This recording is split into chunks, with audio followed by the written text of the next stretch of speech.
On Global News tonight, Governor Caleb Mutfwang tasked stakeholders on skills development and time management. Plateau State House of Assembly confirms new commissioner nominees. Federal government to evacuate more Nigerians from South Africa. And on the foreign scene, Zambian president wins second term. Details shortly.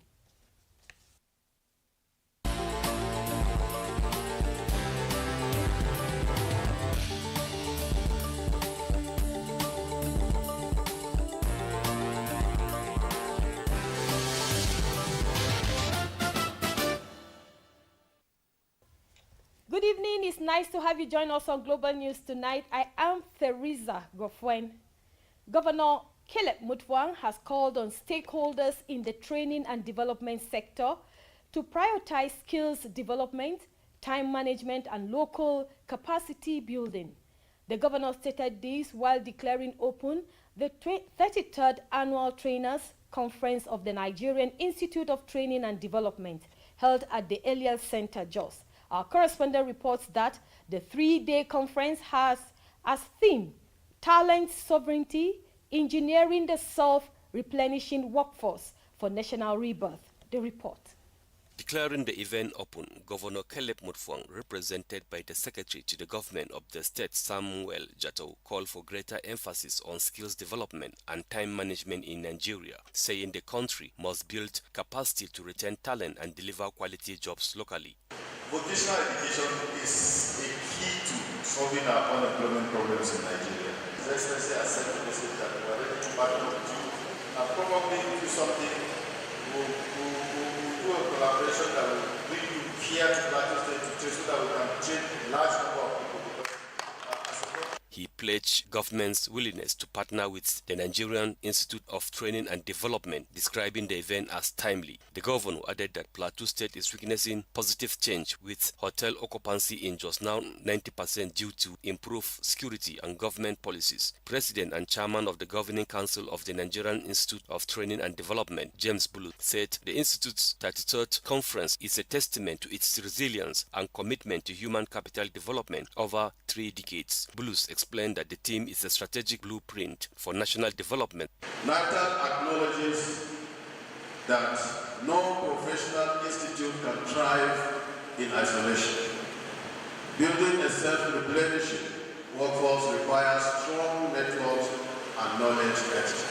Plateau State Head of Service, Stephen Gadons, represented by the Permanent Secretary, General Administration, John Danjuma, said self-replenishing workforce is critical to effective governance and service delivery. A self-replenishing workforce is therefore one that learns continuously, transfer knowledge across generations, embrace innovation and technology, develops emerging talent, preserve institutional memory, and create opportunity for others to grow and succeed. Goodwill messages came from dignitaries, including the Director General, Industrial Training Fund, Afis Oluwatoyi in Jos, Joseph Langwa.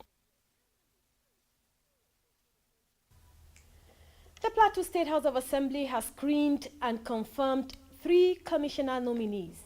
This follows a communication from Governor Caleb Mutfwang for consideration and approval. The exercise was conducted during Tuesday's plenary, presided over by Speaker of the House, Nanlong Daniel. Our House of Assembly correspondent has details. The nominees appeared before the lawmakers for screening, during which members of the Assembly asked questions aimed at assessing their experience and qualifications for appointment as commissioners. The commissioner nominees are Isha Kumaren, Gloria Karuri, and Prince Piafun. Also during plenary, in a matter of urgent public importance raised by member representing Mangu South constituency, Matu Karpu, called for urgent intervention following an attack on communities in Mangu local government area, which claimed over 25 lives, resulting to the destructions of houses, farmlands, and store food. The lawmaker appealed for a collaborative approach involving government, security agencies, traditional leaders, community representatives, and other stakeholders to address the security challenges and prevent further attacks. Security forces should always deploy proactive measures in preventing or mitigating unnecessary attacks before they occur. Some lawmakers expressed concern over the continuous attack on innocent citizens. To call on or to mandate the local government chairman to call on stakeholders meeting, local government by local government, and in such, and to also extend it word by word. Let's try to find the solution of our problem locally. Some of these things require visits, physical visits, and some actions to be taken. Speaker, Plateau State House of Assembly Nanlong Daniel said the House had resolved to send a committee to condole with the affected persons and communities. Anytime there is a strong intelligence, it is better the community identify children and women and find a way of taking them away from those environments to reduce the level of casualties that we are experiencing in this kind of crisis. Because women suffer more and children than the elderly men. Nanlong Daniel expressed sympathy with the families of those who lost their lives in the attack, assuring them of the Assembly's concern and support. It's been Simi Cholo. The federal government has announced the evacuation of another 83 Nigerians from South Africa, with the returnees expected to arrive the Murtala Mohammed International Airport, Lagos, tomorrow, August 19, 2026. In a statement yesterday, the Ministry of Foreign Affairs and the returnees will travel on South African Airways, departing the Olivia Tambo Airport in Johannesburg at 3:35 p.m. local time and arriving in Lagos at approximately 8:45 p.m. the same day.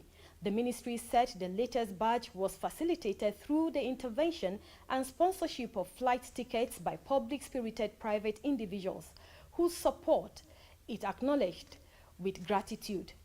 The development comes after conclusion of the federal government's voluntary repatriation program, which saw nearly 1,490 Nigerians repatriated from South Africa. Africa amid rising Afrophobic attacks and anti-foreigner sentiments in the country. According to the ministry, the federal government remains committed to safeguarding the welfare and dignity of Nigerians at home and abroad under President Bola Ahmed Tinubu's administration. It said the government, through its citizens' diplomacy agenda, considers Nigerians in the diaspora as critical assets for national development and remains committed to their protection and well-being. The ministry also commended private individuals and philanthropists who had supported the latest evacuation, describing their intervention as an example of the whole-of-society approach and public-private collaboration. It called on the organized private sector, corporate organizations, state governments, and other well-meaning Nigerians at home and abroad to emulate the initiative and support efforts to respond to consular emergencies. The ministry further said that government will continue to deepen strategic partnerships with host countries, including South Africa, to address the root causes of Afrophobia and prevent violence and discrimination against Nigerians. Plateau State Attorney General and Commissioner of Justice Philemon Daffy has called on the federal government to fast-track the establishment of state police to better protect communities across the state. Daffy made the call during a condolence visit to the palace of the Michkahan Rough, Kumbun district of Mangu local government area over the attack on Beam Park community. Correspondent Simon Swatkia was there and his report is continued from our studio. A total of 25 people, including the elderly, youth and children, were killed in the attack allegedly carried out by the unknown assailants. Several others also sustained injuries. The attack sparked grief as residents of the community trooped out in large numbers to mourn their departed ones who were killed in the early morning raid. Speaking during the visit, Philemon Daffy said granting approval for state police would help address immediate security challenges and enable quick response to attacks in rural communities. He described the incident as a major setback to the government's investment in security and peace-building efforts across the plateau. The commissioner urged youths in the area not to take the law into their own hands, but to remain law-abiding and cooperate with security agencies. Security agencies do not take instruction from the governor. They don't, because of the federal arrangement. So sometimes it is cumbersome to operate in a manner that you will find help when there's an emergency. That is why we are calling for state police. Because if there's state police, it can be addressed from a local situation, not from Abuja. Yes. You don't need to call somebody from Abuja to take instruction in roof for what? Chairman of Mangu Local Government Council, Emmanuel Mopun, who commiserated with the bereaved families, said the people of Mangu are known for peace and hard work. They don't take instructions from us completely. Most of the time, if you give instruction, they have to clear their headquarters. And a very painful day to us. But we lost 25 people to attack by Fulani militants. It's quite a very, very sad one for us. Before this attack, there have been several attempts to penetrate through our border with Barkinladi and Bokos, but that has been resisted. Also speaking, the National President of Mwagavu Development Association, Bulus Dabit, and the National President, Mwagavu Youth Movement, Jonathan Kesmang, called for calm and restraint among youth. This is very, very sad, and I'm saddened by what has happened. I'm saddened, and the entire community is saddened by what has happened. Because the current security architecture is being controlled from the federal level, so of which response to save lives and properties is always minimal. Some of the injured victims are currently receiving treatment at Nanret Bethel Hospital, Mangu, including a 2-year-old who lost both parents in the attack. Meanwhile, those killed have received a mass burial by the community. Moving on, only 4 in 10 healthcare facilities worldwide meet basic sanitation standards for accessible and usable toilets, the United Nations said Tuesday, while 11% have no sanitation services at all.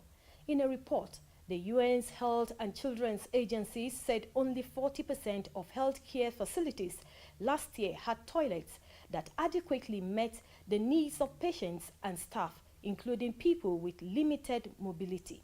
The report from the World Health Organization and UNICEF for the first time provided global estimates of basic sanitation services in healthcare settings. Its 2025 estimate found significant gaps in access to basic sanitation standards, which it said required usable facilities, including at least 1 toilet dedicated to staff, at least 1 sex-separated toilet with menstrual hygiene facilities, and at least 1 toilet accessible for people with limited mobility. Relying on data from 70 countries, the report showed that sanitation levels in healthcare facilities varied widely between regions, with only 23% of facilities in sub-Saharan Africa providing basic services compared to 55% in Central and Southern Asia. It found there was no sanitation service at more than 1 in 10 health facilities globally, serving 936 million people. In addition to sanitation, the report estimated access in healthcare facilities to water, hygiene, environmental cleaning, and waste management. It found that an estimated 85% of facilities last year had basic water services, 72% had basic hygiene services, and 71% basic healthcare waste management services. Only 59% of facilities, meanwhile, met basic so-called environmental cleaning standards, which required both cleaning protocols and trained cleaning staff and are core to infection prevention and control. A full 18% of facilities serving around 1.5 billion people met neither of the environmental cleaning requirements, said the report, which for this category relied on data from 54 countries. The situation is particularly dire in poorer countries. And when we return after the break, Red Cross Society creates awareness on flooding. Please stay with us.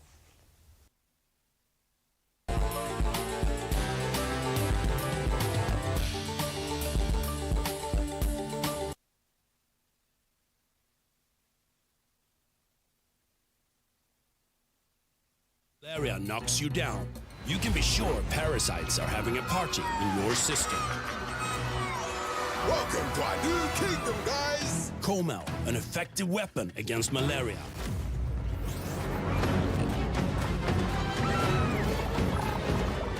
Coleman! Attacking the parasite army directly to give you express relief and get you back on your feet effectively. Comel on. Malaria gone.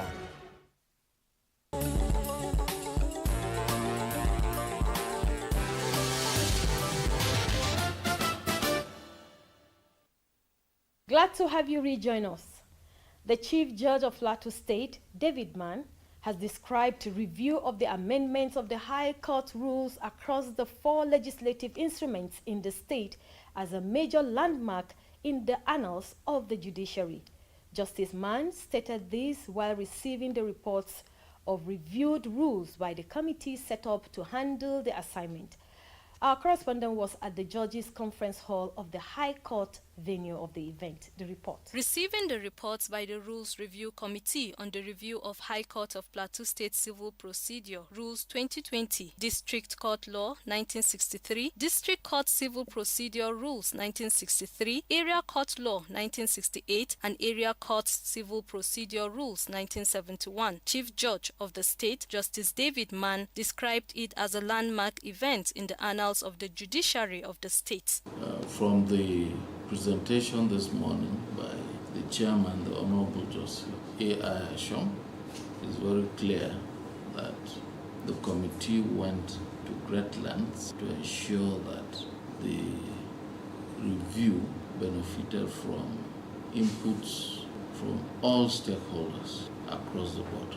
I'm happy that this was done, and we look forward to a very quick implementation of the recommendations that are contained in this report.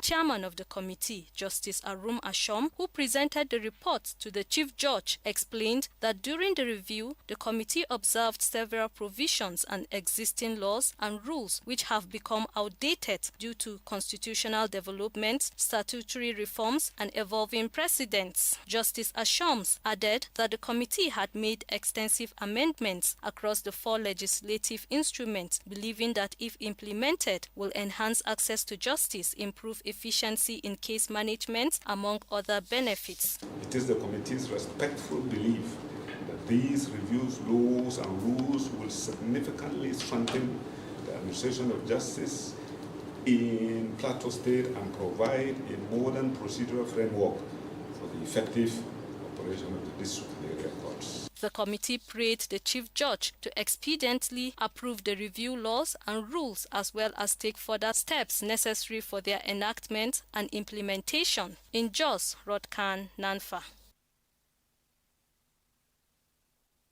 In an effort to address flooding and other related disasters before they occur, the Nigeria Red Cross Society and stakeholders have held an awareness and sensitization campaign in some parts of Jos South local government area of Plateau State. Senior Officer, Climate Change, Nigeria Red Cross Society, Sunday Awulu, said the exercise is in line with the early warning signal and prediction of heavy rainfall likely to cause flooding in Plateau and other high-prone states. The report.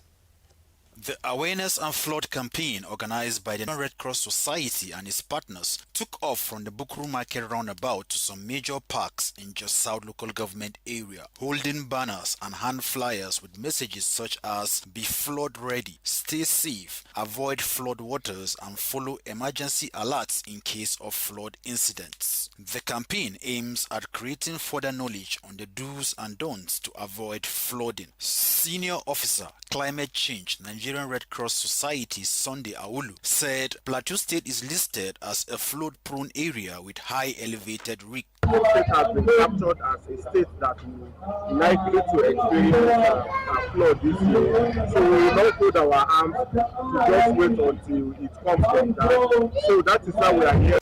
Communication Coordinator, Red Cross Society, Plateau State Branch, Muffin Mark, appealed to citizens to keep their houses, drainages, and surroundings clean to avoid flooding. We are aware of the warning from the federal government, from governments, and other agencies.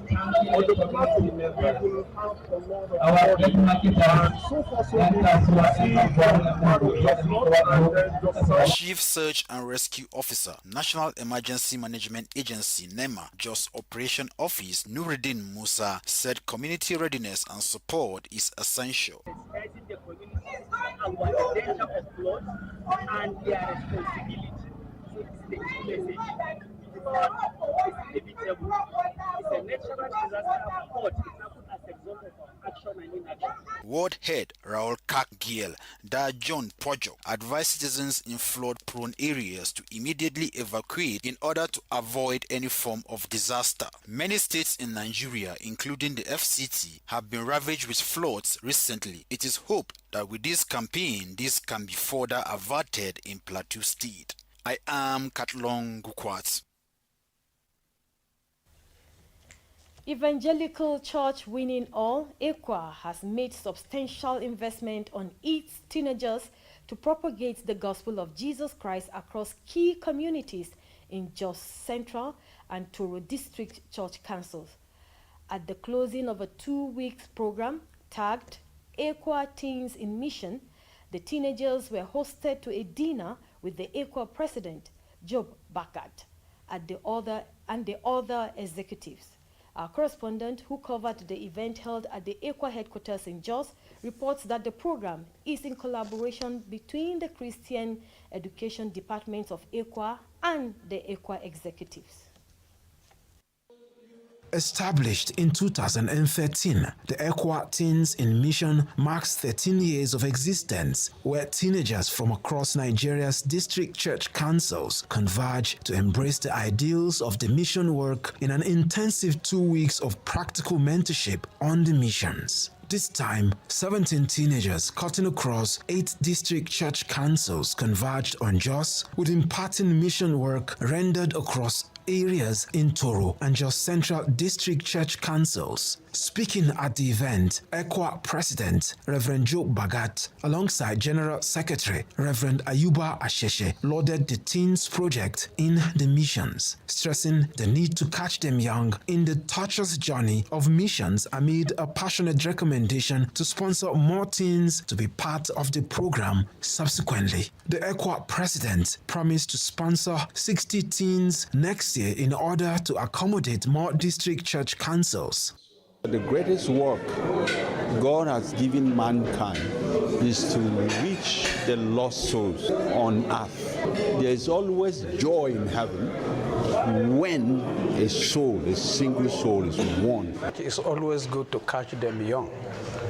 Whatever you have started at a very tender age, you grow into it. The 2 weeks program, which reportedly impacted over 150 souls, featured delivery of reports by the teens' head boy and girl, testimonies of on-field experiences, as well as greatest lessons learned on the field as captured by Danlami Bintu of New Karu DCC and Biliaminu Abdullahi from Kanu Central DCC, respectively. We are not too old, not too young to be used by God. God can use anyone. The greatest reward will be in heaven, and I've gotten more confidence to preach the gospel wherever I found myself. Faith-filled messages flooded with a number of EQUA church executives and directors, most notably Director of Christian Education, Ruben Yaro, and Director of Administration and Personnel, Reverend Samuel Kada, amongst others. The event culminated with group photographs alongside the Evangelical Church Winning All executives, directors, and Christian Education Department, as well as an accompanying dinner filled with tasty delicacies. From the EQUA headquarters church compound in Jos, Yaksat Maklek. And finally, on the foreign scene, Zambia's President Hakainde Hichilema has been re-elected for a second 5-year term after securing a 60% share of the vote, the Electoral Commission has announced. Hichilema's win was widely expected, with his closest challenger, Brian Mundebele, getting 38% of the votes cast. The remaining 12 candidates trailed far behind. The result came after a contested process, with 55-year-old Mundebele earlier claiming victory and alleging, without providing evidence, that there had been voting irregularities. His party, the NRPUP, told the BBC that Mundebele was in a secure location under the protection of an international human rights body due to threats made against him. He will communicate directly with the Zambian people and the media as soon as circumstances allow, the party said on Tuesday. Local media reported that Mundebele and his running mate, Makebi Zulu, had gone into self-imposed exile at a UN agency in the capital, Lusaka, fearing arrest. In a statement after being declared the winner, Hichilema, 64, said the election showed that Zambia was a place of peace, law and order, and a democratic nation that settles our differences at the ballot box and nowhere else. And that is it on Global News this evening, except for the recap. In the news, we told you that Governor Caleb Mutfwang has called on stakeholders in the training and development sector to prioritize skills development, time management, and local capacity building. The governor stated this while declaring open the 33rd Annual Trainers Conference of the Nigerian Institute of Training and Development held at the Elias Center, Jos. The Plateau State House of Assembly has screened and confirmed 3 commissioner nominees. This follows a communication from Governor Caleb Mutfwang for consideration and approval. The federal government has announced the evacuation of another 83 Nigerians from South Africa, with the returnees expected to arrive the Murtala Mohammed International Airport, Lagos, tomorrow, August 19, 2026. In a statement yesterday, the Ministry of Foreign Affairs said the returnees will travel on South African Airways, departing the Olivia Tambo Airport in Johannesburg at 3:35 p.m. local time and arriving in Lagos at approximately 8:45 p.m. the same day. Finally, Zambia's President Hakainde Hichilema has been re-elected for a second 5-year term after securing a 60% share of the vote, the Electoral Commission has announced. Hichilema's win was widely expected, with his closest challenger, Brian Mundebele, getting 38% of the votes cast. That is it on Global News this evening. Many thanks for watching. Good night and God bless.